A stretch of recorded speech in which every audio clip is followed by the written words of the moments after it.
Bobby, what is going on with this Skype update?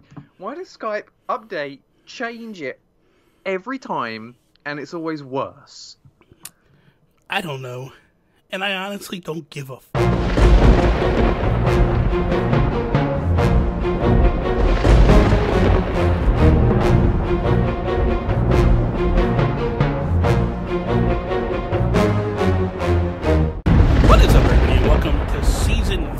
Episode 4 of the Nintendo PlayStation Podcast. I am Bobby, the Nintendo Guru, joined by the biggest loser in all the world, Toby Thornton. What's up, Toby?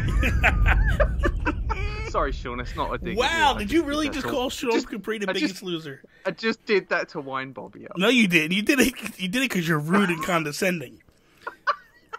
You got that Mr. McScruff going on your face. I have. What is wrong with you? You got a daughter. Be respectable. This here is a direct result of having a daughter, Bobby. No, it's not. No. Much less self-respect when you're not getting any sleep. This is uncalled for. Hey, Bobby. You don't have a newborn. She's like 2 years old now. She's not 2 years old. She's just over 1, and she's waking up 5-6 times every night. Well, you have to beat her. That's all. Yeah, that's a good idea. Go out and buy a stick. Just buy a stick and start beating her. She'll learn. Yeah. You gotta teach her the hard way. Yeah, that's right. What? Bobby, so I was listening to If We Ran Nintendo, because I do that now. Now you do it again. Okay, thank you. If We Ran Nintendo. And a little birdie told me that your mum listens to that show. She does. So does your mum listen to this show? She does. As well? She does listen to this show as well. She does? Yeah. Well, hello, Mrs. Bobby's mum. How do you do? My name is Toby. She knows who you are. I've got a little song for you. Oh, good Lord. Bobby's mum has got it going on. She's all I want, and I waited for so long. Bobby, can't you see? You're just not the boy for me. I know it might be wrong, but I'm in love with Bobby's mum. I'm going to make sure she doesn't watch this episode now. What is wrong with you, man? You got issues, kid. You got real issues. Toby, you can pass on my number, Bobby. Let's kick this episode off like we do each and every episode with our Geek Outs. Geek Outs? A little bit more emphasis. We're going to do that again because I don't like the way you're coming in. You're coming in real weak, and I'm tired of it lately. You need to ramp it up. You need to come with the thunder. Toby, let's kick this episode off like we do each and every episode with our Geek Outs. There we go. Now we're talking. What are you geeking out about there, Toby?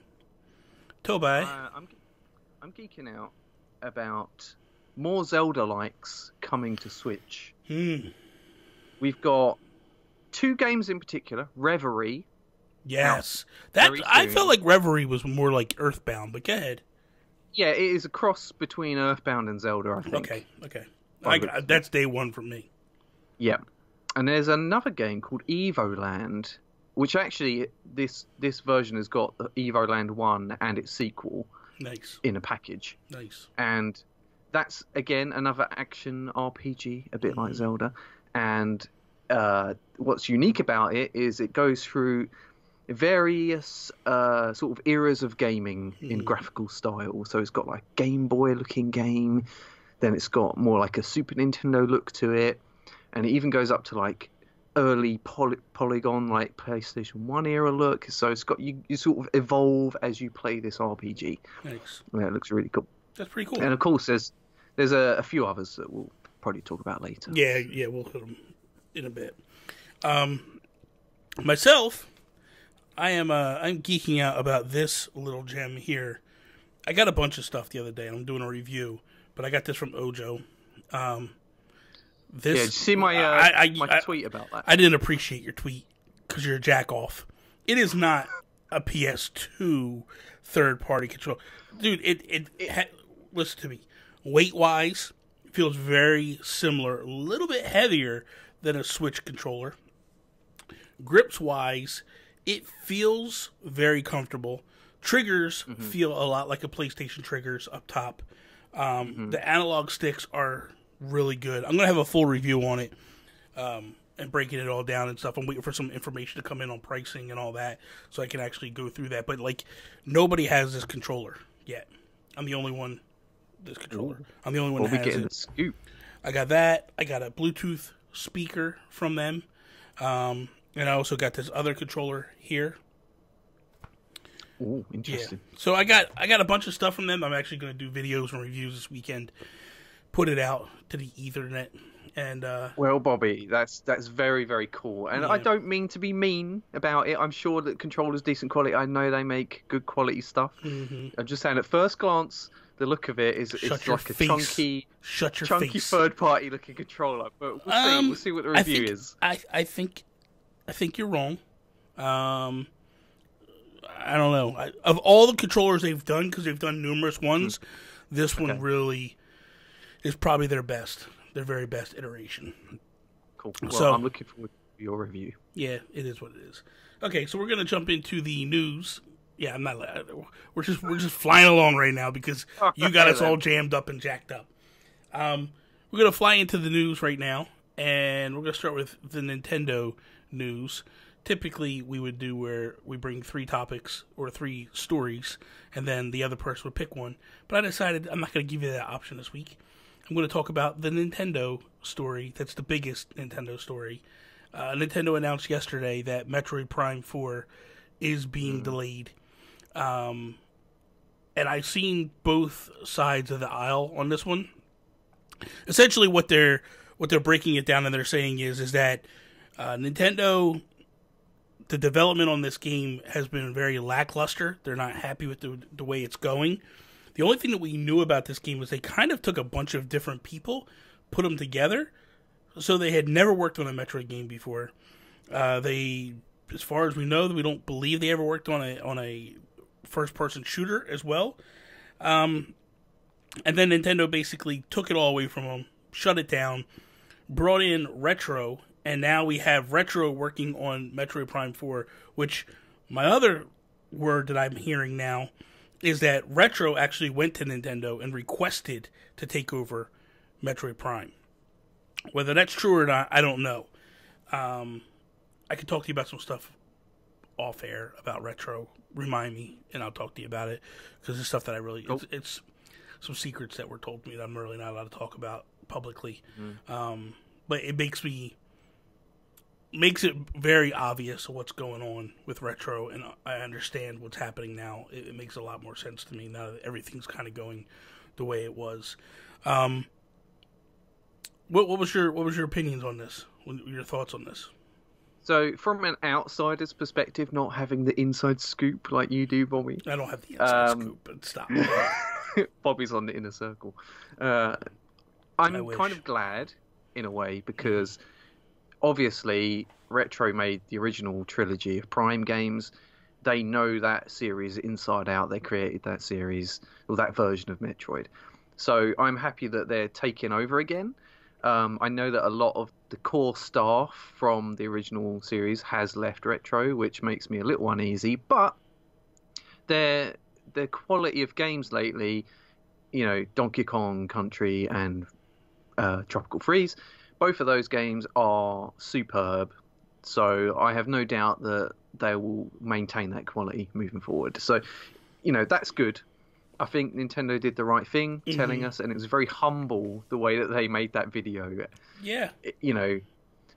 So props to them for doing that. People were saying that, you shouldn't give them a free pass on this because, they messed up or whatever, and, cancelling a game like that and then starting from scratch, they should never have put that teaser out in the first place. Got everyone's hopes up. I think they put the teaser out to subside everybody asking, "Are you making Metroid?" Yeah, it was kind of a way to go especially we are doing with it. The Federation Force thing, because people are like, "Oh, is this the future of Metroid?" No, we have something proper coming. But it is kind of a lesson learned in a way. Don't announce games too early.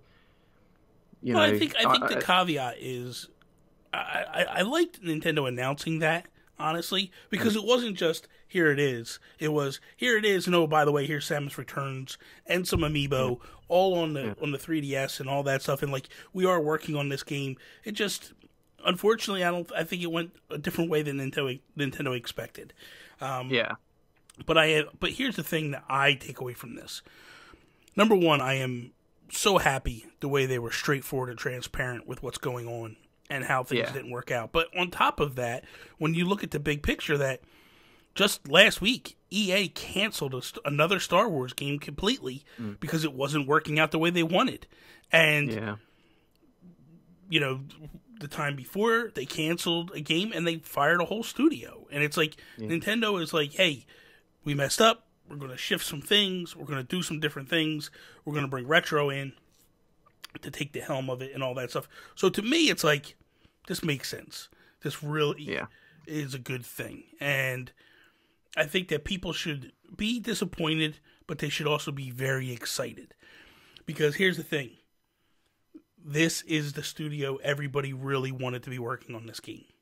Exactly, yeah. So you're getting, it took a little time, but you're getting what you wanted. So you should be really happy overall and really excited. I want to. Yeah, I was going to say something. But I mean, doesn't it make you wonder if Retro has another game ready or nearly ready, and they've got another team on pre-production on Metroid at the moment? And it's like, have they got that Star Fox racing game in the works? Is there maybe a HD trilogy or whatever that they've had ready? Like, there's lots of things that they could be doing in the background. So, because people are worrying, they're like, oh no, like Retro haven't made a game in like 5 years, like, or whatever. However, so we'll see. Interesting though. Mm-hmm. Very interesting. Anyway, what's your news story there, Tobes?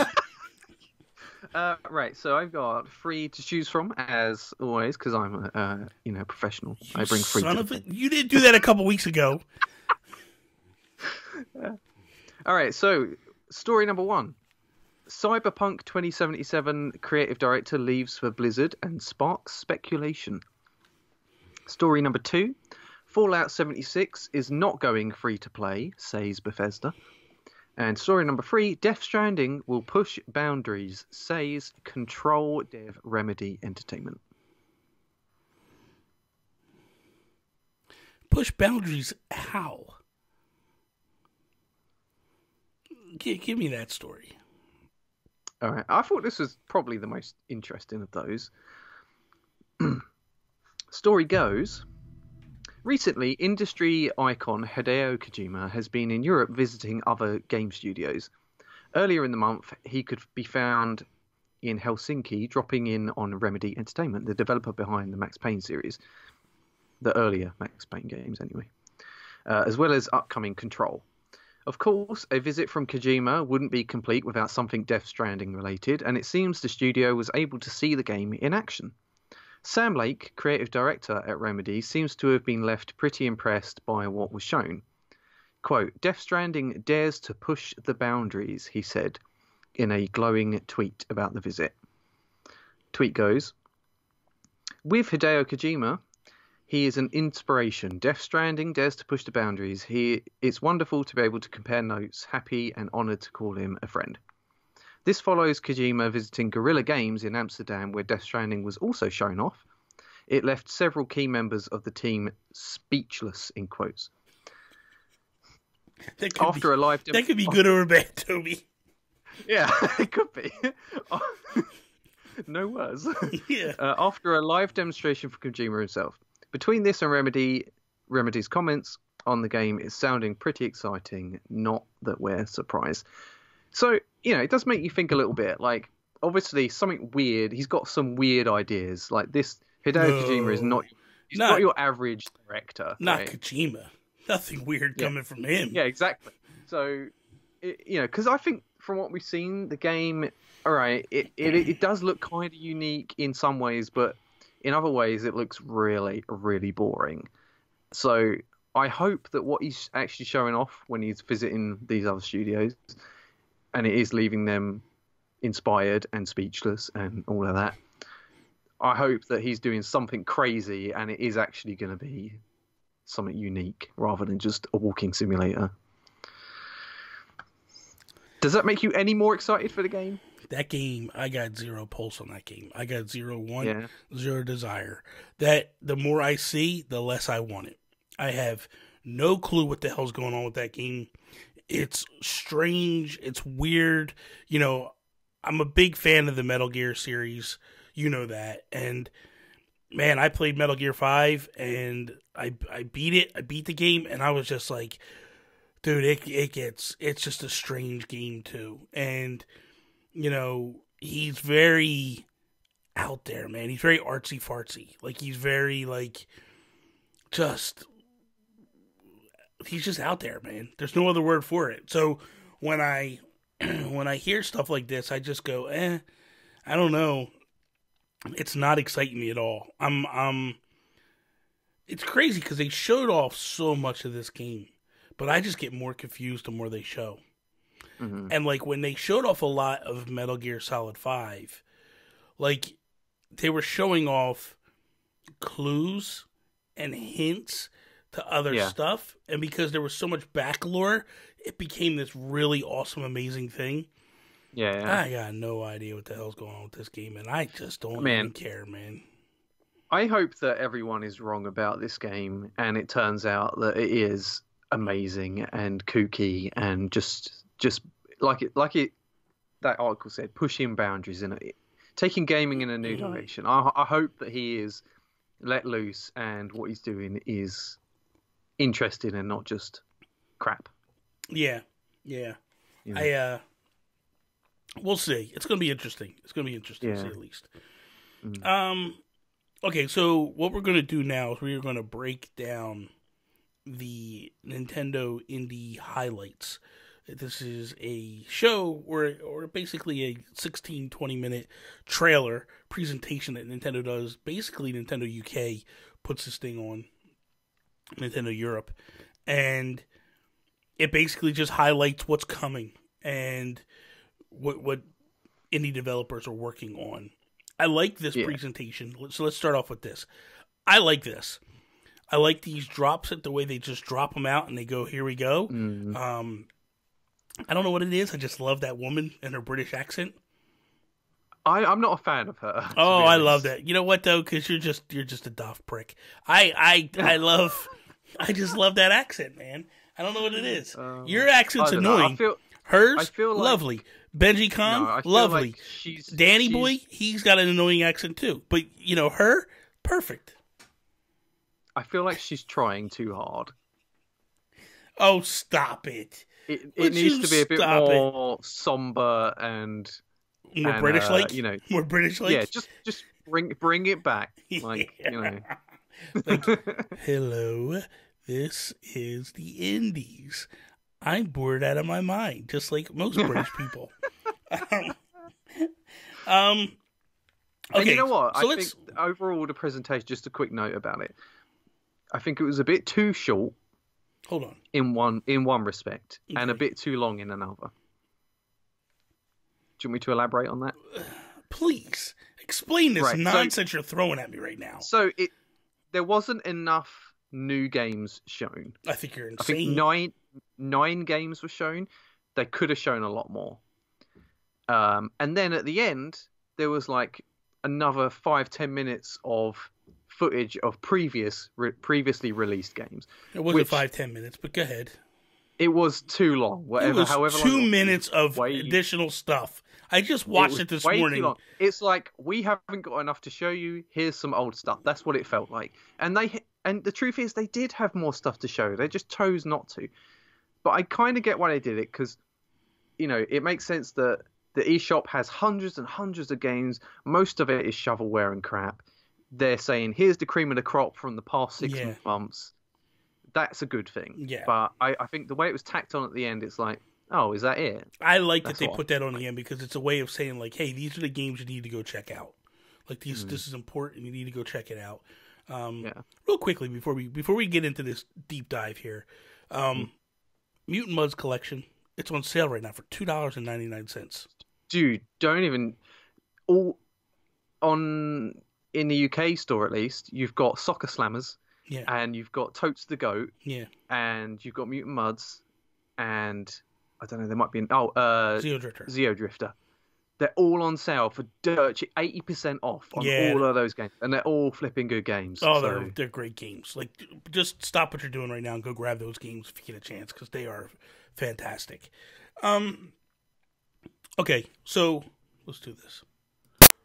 We'll just go game by game, Toby, here, and we'll just work through this list. The first game that pops up is Wargroove by Chucklefish, who actually had a couple games in this presentation. Mm-hmm. This is a turn-based strategy, 4 players, which is kind of unique, online and local multiplayer. You're big into these turn-based strategy games. What was your impression when you saw this? So, I've seen this before. I can't remember where I saw it. Like, I don't know if it's a PC version or whatever. But anyway, I was interested before when I first saw it. So it's called It's Coming Soon. Graphical style, very similar to old classic Advance Wars. Mm-hmm. Interestingly, there is already a game like this on Switch, published by Sony. Really? It's that Tiny Metal game. It's sort of like a 3D-ish version of Advance Wars type thing. But I think this looks way better than that. Like, the art style was better. Like you say, it's 4-player and online and everything. So I just think that, this is going to be a pretty cool game. I tried to get a review code for this game. I reached out to... I'm basically in this program where it's a website, and when developers have new games or new codes, they basically put a call out there, and they blew through the codes like in no time for Nintendo Switch. So there was not an ability for me to get one. I would like to have reviewed this game, but regardless, neither here nor there. It's definitely on my radar. It's definitely been on my radar for a little bit of time now. It's also coming to PlayStation and Xbox as well. It has a map designer, so you can create your own custom levels. Yeah. Which, I love stuff like that. Yeah, you like to make bad stuff, so I understand. I'm going to make a really terrible level just for you, Bobby. You did that. It's called Mario Maker. You made some really horrendous levels for me. I made this really tedious level for Bobby once. I don't know if you actually got around to playing it, but it was an underwater level. Oh, I didn't do that one. You didn't do the underwater? No. The underwater one was, it was all about timing. Because it was underwater and you walk really slowly underwater, you had to walk around this maze that I built in slow motion. It's like, if you die, you have to do it all again. I would have never. I thought it was cool. But... I would have killed you. Yeah, I'd have killed you. Nah, that's all right. After the one, I was just like, "There's no way." Like, this game, this, no, you're just bad at game design. They were just troll levels just for you, Bobby. That's no kidding. I didn't like that. The next one is Double Kick Heroes. So this is a rhythm-based shoot 'em up. Basically, it's like a rock band driving, down the street, and there's monsters, dinosaurs. I think I saw the Ku Klux Klan chasing them. And as you're playing the drums, it basically the guys will shoot the gun to take out the monster that's chasing them. What's kind of unique to this version is you can actually use the Joy-Con as the drumsticks. So you could play that way, and it's basically it's just a rhythm game. So what did you think? I think it's pretty unique. It's not something that I'd be interested in. I'm not really into rhythm games that much. But I think, the whole heavy metal aspect to it is pretty cool. Apparently they got 30 original songs. Yes.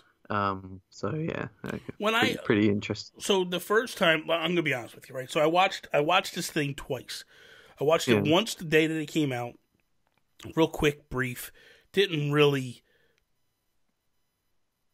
get me excited at any of the games that I saw. And then today I went back and I watched it again because I knew we were going to kind of go through it. And I was like, I really got to go through all these games. Yeah. Watching these games a second time, I got a better appreciation because I actually could pay more attention to what was going on. Yeah. The first one I was a little distracted with what I was doing. But this game really is on my radar now. I really want this game. Yeah, man, because it was just something unique about it. Like it was, yes, it was kind of, because you think about it, like we all played Guitar Hero or Rock Band, and like that was always a thing. And I was like, this is kind of unique, where the fact of like you're doing the rhythm stuff, but there's something to it. Like you're not just doing it to play a perfect song. You're doing it for survival. You know what I mean? And I like that. I think that's pretty unique and cool. So I'm definitely going to look at this one, and I'll probably buy it when it comes out, to be honest with you. Awesome. The next one was when ski lifts go wrong. So my first impression was like, no. Yep. And then again, I kept watching it, and I was like, maybe. Because I feel like it's one of those games where, like, kind of like a World of Goo, that type of thing, where it's like a physics game. Yeah, and you're playing it, and you're kind of like getting lost in thought, and it's peaceful to some degree, and a puzzler, and you're trying to do certain things, but you build these ramps, and the idea is to get the skier to get to where you want them to go, to the finish line. But there's also, which I just realized too, is like there's also like medals hidden throughout the map, or through the area, and the idea is to make the skier hit those those marks as well as finish completely. So it's kind of cool to watch like loop-de-loops just completely cave in on themselves, because that would be the stuff that I'm building, like trying to build something. I'm like, oh, this is perfect, and then the guy goes and hits, and the whole thing just falls on top of him. And that game's out now, I believe, if I'm not mistaken. Yeah, Shadow Drop. Yeah, Shadow Drop. I love that stuff. So what did you? What was your? Did it do anything for you this game or no? No, not really. Really? Like I've never really been into physics-based games. I think Angry Birds was sort of the limit of my enjoyment of physics games. There was Tricky Towers as well. That was like the Tetris type one, but yeah, not. I don't know. They just don't do a lot for me. Did you ever play World of Goo? No. Really? I think you would like that game. It's physics based, where you're grabbing pieces of goo and you're like extending them out to build these things, because you're trying to get goo to get to a certain point where they get sucked up. But I do like goo, so yeah. Could be down my alley. It's a different kind of goo there too. Oh, okay. Forager, Bobby. Forager. Like you're out foraging. Forager. Okay. Forager. Well, I'm going to throw this one at you because I know this is one that you loved. Dude, yeah. Yeah. Zelda. I kind of got the Zelda-fi. For me, I said to throw it to you, but real quick, I got the vibe of a top-down Zelda meets Minecraft with a little bit of Binding of Isaac. Yeah, exactly. A little bit of base building and resource gathering in it. But it has that sort of top-down Zelda combat, action and RPG combat. I love the art style because it's sort of very clean and simplistic. Yeah. But it's very smooth looking as well. So I don't know. Like I love stuff like that. There's that series of games. There's Kamiko, and there's a couple of other ones on Switch that are very sort of simple, clean, 8-bit style graphics. Yeah. And this is one that I don't know. It clicked for me, this one. So I think I'm definitely going to get this one. The next one. Ooh. I just don't know about this one. A part of me gets excited for it, and the other part of me is like, yeah, okay. And that's Goat Simulator. I don't really understand the whole concept behind it. I guess they just put a goat in different themes, where you just run around and do stupid stuff with the goat. Yeah. I don't know, man. What this is obviously, it's the king of the parody simulator genre. I Am Bread, stuff like that. Yeah. Where you just control some random creature or object. Yeah.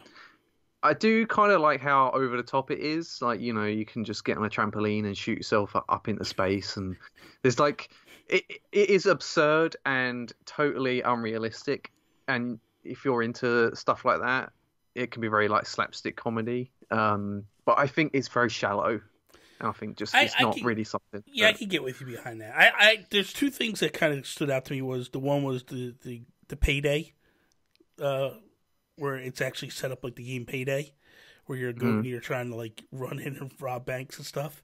And then the other one, I guess, is Star Wars, where you're like you're basically like Luke Skywalker, kind of. And you're kind of trying to do stuff with the X-wings and stuff, different stuff. But it's just, Really doesn't move the needle for me at all. Yeah. There's another Chucklefish game, Inmost. This is a definitive puzzle platformer. And then I just have notes of a 2D pixel art, basically all in black and white. Yeah. I don't like games like that. Really? What, like black and white? Or yeah, just the very dark. There's like two-tone or like very limited color palette. Mm-hmm. They take advantage of shadow a lot, and games like that just annoy me. I don't know why. I don't know why, Bobby. I love it. I love this. I watched it again, like I said today, and I was like blown away by this. I love the art style. I love the darkness of it. I like the fact that you can actually, because it blows me away that you can take two colors and make it so that you can actually still be definitive of what's actually in the world. Yeah, they make good use of their limitation, but I don't know. It just seems like it's all been done before. No, it hasn't. And you get 3 characters that you can actually do 3 different playthroughs with the characters because they all have unique abilities. I like it, man. I'm going to get the game. Again, it's a day one for me. I liked it. I saw what I saw of it. Really, really impressed me, man. I thought this is kind of interesting. I definitely want to check this out. Well, you can tell me if it's good, Bobby. It doesn't matter if I tell you it's good because you've already made up your mind. It's the British way. You just make up your mind. It doesn't matter what Bobby says. It's highly unlikely that I'll get it, even if you're raving about it. Because I know how you are. You don't listen to me. I tell you about stuff, you're like, whatever. And then 10 months later, I'll play it and I'll be like, Bobby, have you played this game? It's so good. I know. Crosscode. A 2D action RPG game. Kind of reminded me a little bit of like Chrono Trigger or something of that nature. It has sort of the Secret of Mana Chrono Trigger art style to it. Yes. But it's kind of like a Xenoblade Chronicles type thing too. Where you're out and about. It's very sci-fi looking. I'm not sure. I've been following this game for a long time. I subscribed to the YouTube channel of the developer. Oh, really? And I've been watching them doing pixel art for the game whilst it's been in development. And they stream quite often, and they got all this YouTube stuff. So, and I was always hoping it'd come to Switch, and now they've announced it is. I'm very, very excited about that because I don't know. I just love the look of this game. It looks a bit more fast-paced, bullet hell in some situations than Zelda, but it also looks like it's got quiet moments of exploration and just enjoying the world. And like you say, like the pixel art looks gorgeous in this game. Yeah, I'm definitely getting this one. It's a definite for me. Yeah. I mean, the only thing that would maybe work that I would like to find out about is kind of what the story's about a little bit, so I can get a feel for it a little bit more. But what I saw, I liked, because it also felt like you could play with multiplayer, but I don't know if that's the case or not. It felt like there was like on one side of the map, there was something going on, and then the map moved over, and there was 2 other people. Maybe you're just controlling them separate times. But it really felt pretty cool. I liked what they did with it. I was impressed with what they did. So, who knows? We'll see. Yep. Sorry, I'm just trying to stifle a sneeze here, Bobby. Oh, boy, with that gonzo nose, you should. For some reason, today I've had the proper sneezes. The proper sneezes. You just had the sneezes. The proper. What's the difference between proper and proper sneezes? Not just achoo 3 times. Like a sneezing fit of like 10 sneezes in a row. Like, we gotta hear that. That's radio gold. Well, if it comes, I won't mute it. Don't mute it. I want to hear this. I just want to hear you roll with like a bunch of sneezes. Do you have like a manly sneeze, or is it like a little fairy sneeze, like a little? I try and stop my sneeze. Like a little. Like I don't like. Chew. It's more like a, but like a. It has a ch to it. So we'll see, Bobby. If it happens, what's her name? Oh my god, my mind's went blank. The fairy in Zelda. Navi. Yeah, Navi. Is that what it sounds like? Navi? Is that what your sneeze sounds like? No. I know you want it to sound like that, Bobby. Like a little fairy. And then finally, the last game that they showed off. Hang on, did we miss a game? Did we? Unruly Heroes? Oh, yeah, I skipped that one because that was... Yeah, I'm not that interested in that game didn't really move the radar at all for me. It didn't move the needle at all for me. I was just like, oh, no. I don't know. I mean, I'm sure people will like it. I'm sure people will tell us that we're wrong, and that's fine. It's just not something for me. But we did miss one. The last one that was shown off from our friends at Image and Form, Steam World Quest. And, man, I did not see this one coming. I didn't see this one coming. Dude, that first of all, that title, Steam World Quest, that was floating around years ago. Yeah. Yes, it was. Because before after Heist, people thought that's what they were going to do, was an RPG game. Yeah. And you actually carry on, man. You actually wrote an email to them or a tweet to them and said, I would like a proper RPG from you guys. I did, didn't I? You did. I forgot about that. And it was actually on the video. It was on their video. They read your letter. Yeah.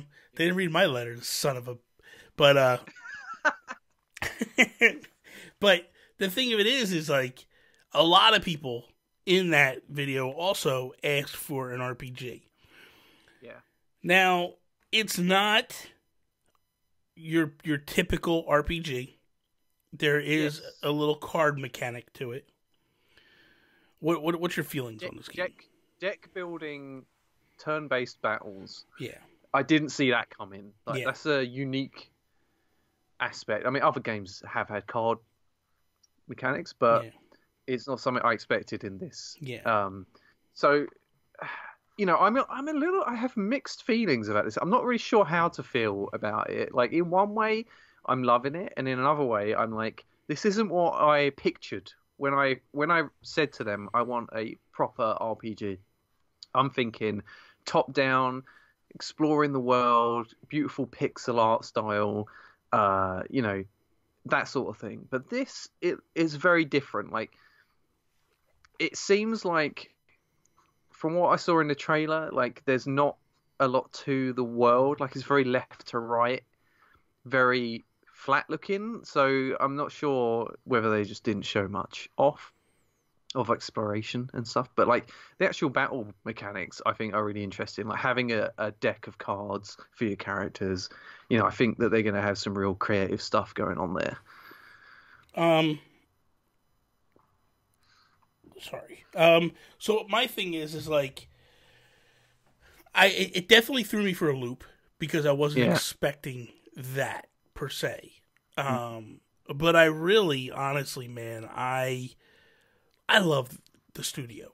And here's the way I felt when I first saw it. My first reaction was like, oh my God, it's an RPG. And I got ramped up. And I was like, yes. Yeah. And then I saw the cards. And I thought, oh man, Super Mario RPG on the Wii U. And I wasn't. Okay. Like, I cringed for a minute. Yeah. But then I thought about it and I said, you know what, man? SteamWorld Heist. I didn't want that either. And I gave it a chance and I fell in love with that game. Yeah. So my thing is so far everything that I have seen, because it was only a 1:17 trailer. So how much can you really get out of that? But everything that I saw in that 1:17, the graphics are, my God, so gorgeous. So they're in the same, they're sort of merged with Zoink Games in a way, right? They're sharing a building now. Yes. And they're very close. So I think the art style points to that. Like, I know that they had, you know, with SteamWorld Heist, the way the characters looked was kind of similar. Mm-hmm. But this just looks like somehow they've either been helped by Zoink or inspired by Zoink. Like, so I think that whole art style is very similar there. So, and again, that's not what I was expecting. No, I was expecting more. Well, because the thing of it is most of their stuff has always been pixel art, and this is a little pixely still, but it's got something different to it. I think just the way the characters move, it reminds me a lot of Zombie Vikings. Okay. So, yeah. My thing is like, I look at it, and the cards still make me a little nervous, only because this is what I hope happens with it. if I find a card, if that card I keep at all times, then I'm okay with it.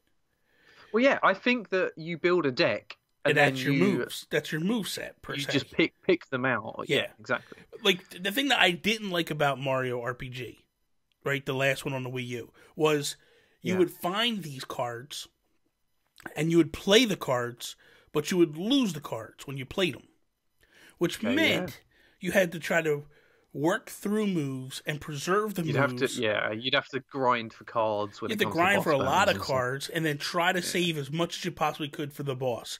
I hated that. What I would have preferred to do is, I found this move, I get to keep this move. And that would be what I'm hoping is happening here. If they kind of do their own thing and they don't basically mimic what Mario RPG was, I will be through the roof ecstatic for this game. You would think it's going to be that way? I don't know, man. I trust Image and Form. I do too. I think that it's going to be. Yeah, I think that the last. How many games they got? They got Dig and Dig 2 and Heist, all great quality games. Yeah, and Heist. Yeah, I have no reason to suspect that this won't be as high quality. I'm ready for this one. I'm ready for something new.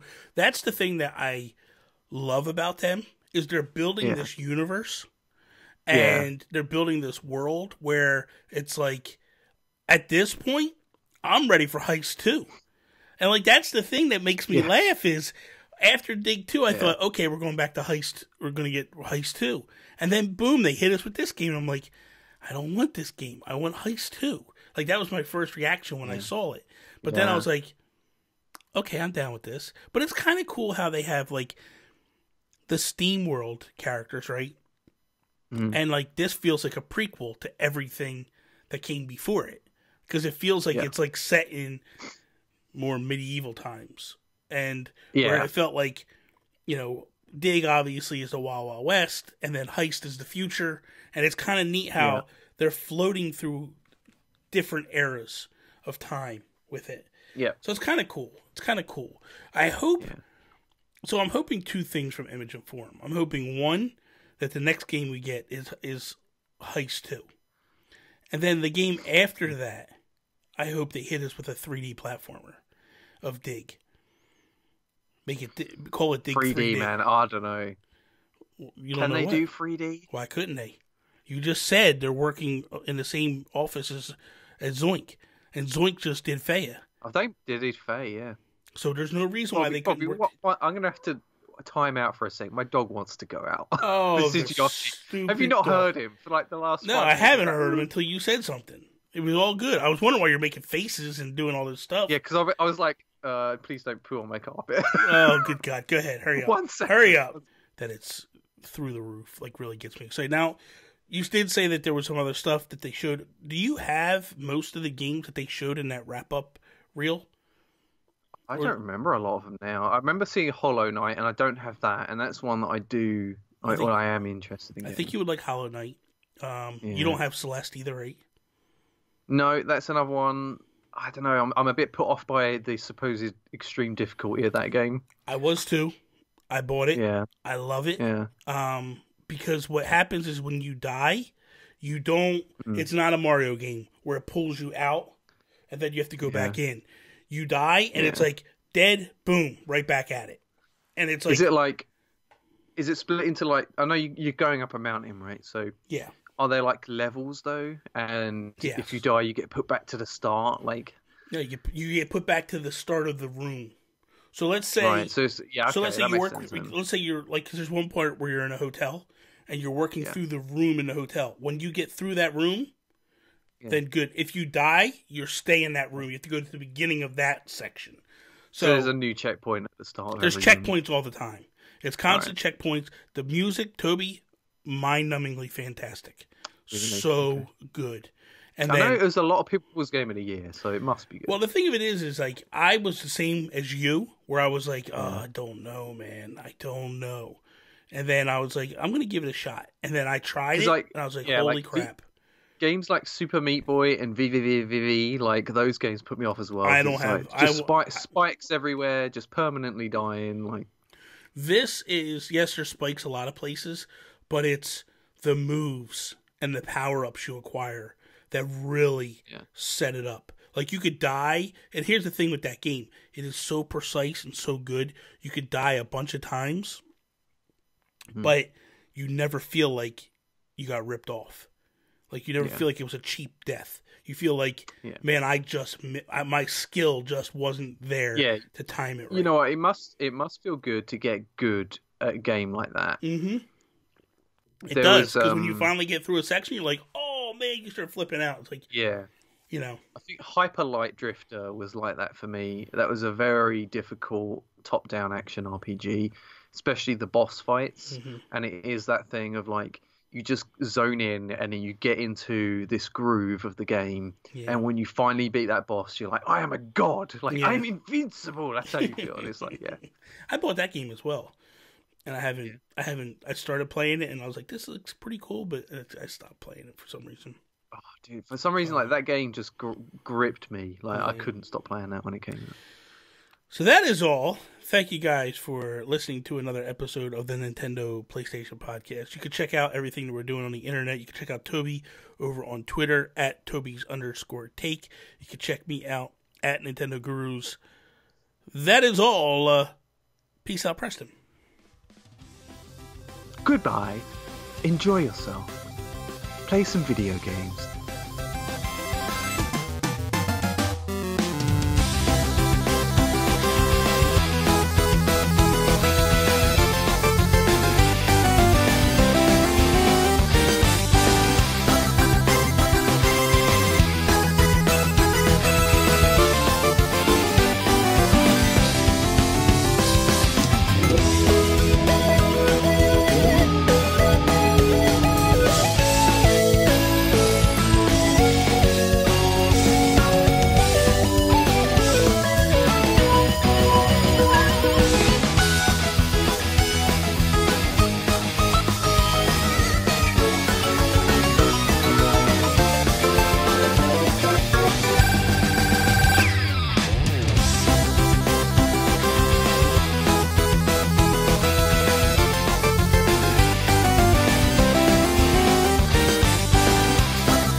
Why do I have to bounce off walls and go jump through hoops for you? my birthday tomorrow, okay? So? I've got stuff going on in my life. What? I don't know what, Bobby. How about a shave? How about a shave? How about how that goes on in your life? And how about you cut that f***ing hair? Bobby, I'm going to be doing all that tonight so That's that disgusting. I look good for tomorrow. You're a piece of trash. You're a piece of trash. Oh, no, hang on. What's going on now? Hey, Bobby. Didn't know you could do that. Hey, Toby. So you can right-click and go see full video feed, and it goes like it is in Discord. Really? Yeah. You have to do it on both sides, but... Mine's not doing it.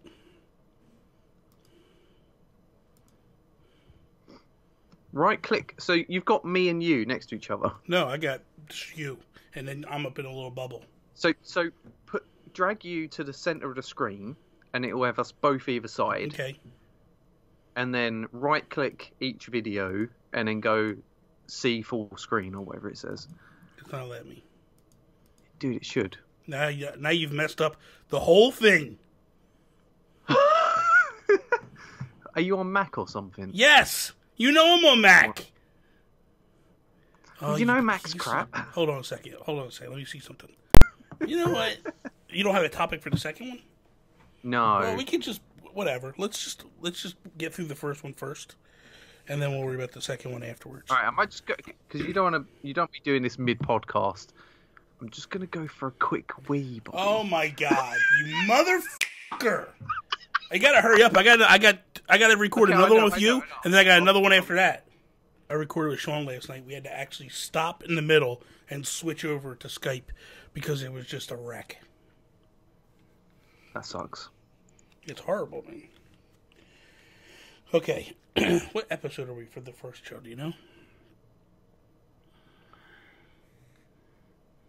4, 5, 5.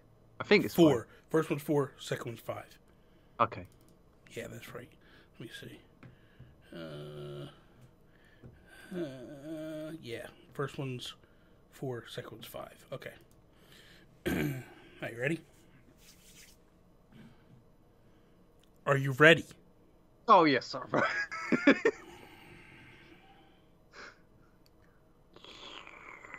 Today's not the day, Toby. Because you made me move both shows to today, I've got to record this show, another show, a show after that, directly after that. Well, and then I got one... Bobby? Stop rambling and let's get going. You go fuck yourself right now. Okay. What is up, everybody, and welcome to Season 3, Episode 4 of the Nintendo PlayStation Podcast.